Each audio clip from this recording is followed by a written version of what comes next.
শব্দ শুনেই মোটরসাইকেলের সমস্যা ধরে ফেলতে পারেন অন্ধ মোটরসাইকেল মেকানিক হোসেন আলী। করেন মোটরসাইকেল মেরামত। উনি চোখে দেখেন না, অন্ধ, কিন্তু গাড়ির শব্দ শুনে উনি ক্লিয়ার বুঝতে পারে যে এটা কি সমস্যা। তার সামনে দিয়া যাওয়া অবস্থানেও বলতে পারে শব্দ শুনে যে এটা কোন কোম্পানির গাড়ি এবং কি গাড়ি, কত সিসির। 10 বছর আগে ব্রেন স্ট্রোকের পর চোখে সমস্যা দেখা দেয় হোসেন আলীর। চিকিৎসার অভাবে দুটি চোখই নষ্ট হয়ে যায় তার। 10 বছর আগে আমি ব্রেন স্ট্রোক করে আমার চোখ দৃষ্টি হারায় যায়, আমি চোখে দেখতে পারি না। তারপরও মই হাল ছাড়ি না, আমি কাম কাজ করি। অন্যর কারো খুঁজে দেওয়া লাগে না গাড়ির সমস্যা, উনি হচ্ছে গাড়ির সাউন্ড কোয়ালিটি দেখেই মনে করে নিজে নিজে আয়ত্ত করে নিতে পারে মূলত যে গাড়ির কি সমস্যা, কোনটা প্রয়োজন, কোনটাকে বাদ দিতে হবে, উনি নিজে নিজেই পারে। স্যান্ডেলিনা সো, রূপচর্চায় আভিজাত্য। দুই চোখ হারালেও মনোবল হারাননি হোসেন আলী। চালিয়ে যাচ্ছেন ছোটবেলায় শেখা মোটরসাইকেল মেরামতের কাজ।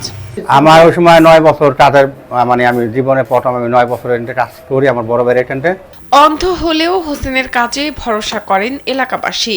এমনকি এলাকার অন্যান্য মেকানিকরা যেসব কাজ পারেন না সেগুলো করে দেন অন্ধ হোসেন আলী।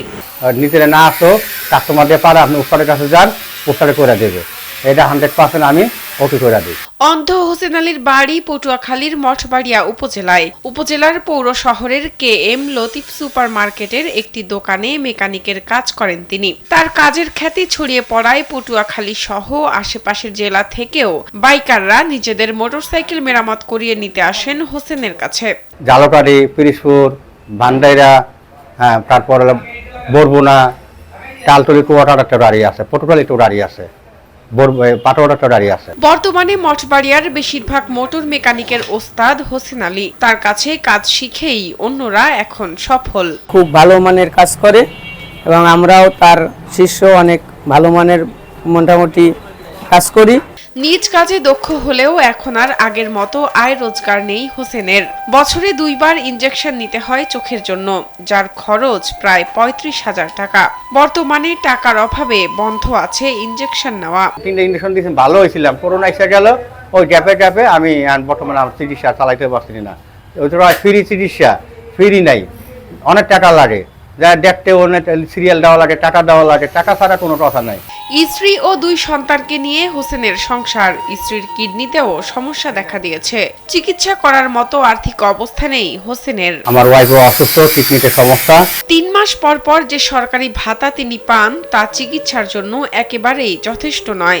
ভাতার বাইরেও কখনো কোনো সুযোগ সুবিধা দেওয়ার সুযোগ হলে সমাজসেবা অফিস থেকে তাকে সাহায্য করা হবে বলে জানান মঠবাড়িয়ার উপজেলা সমাজসেবা কর্মকর্তা মোহাম্মদ শফিকুল আলম। জনাব হোসেন আলী দীর্ঘদিন মঠবাড়িয়াতে মোটর পার্টসের কাজ করেন। তো প্রায় 7-8 বছর ধরে দৃষ্টি শক্তি হারিয়ে ফেলছেন। তারপর দৃষ্টিশক্তি হারানোর পর থেকেই সমাজসেবা অধিদপ্তরে আওতাভুক্ত হয়েছেন এবং নিয়মিত উনি প্রতিবন্ধী ভাতার তালিকাভুক্ত করেছি, ভাতা পাচ্ছেন। ভাতার বাইরে ওনাকে যদি কোনো সুযোগ সুবিধা দেওয়ার কখনো সুযোগ হয়, আমরা সেটা প্রতিবন্ধী হিসেবে তাকে আমরা আওতাভুক্ত করে নেব। শাহনাজ পারভিন, কালবেলা।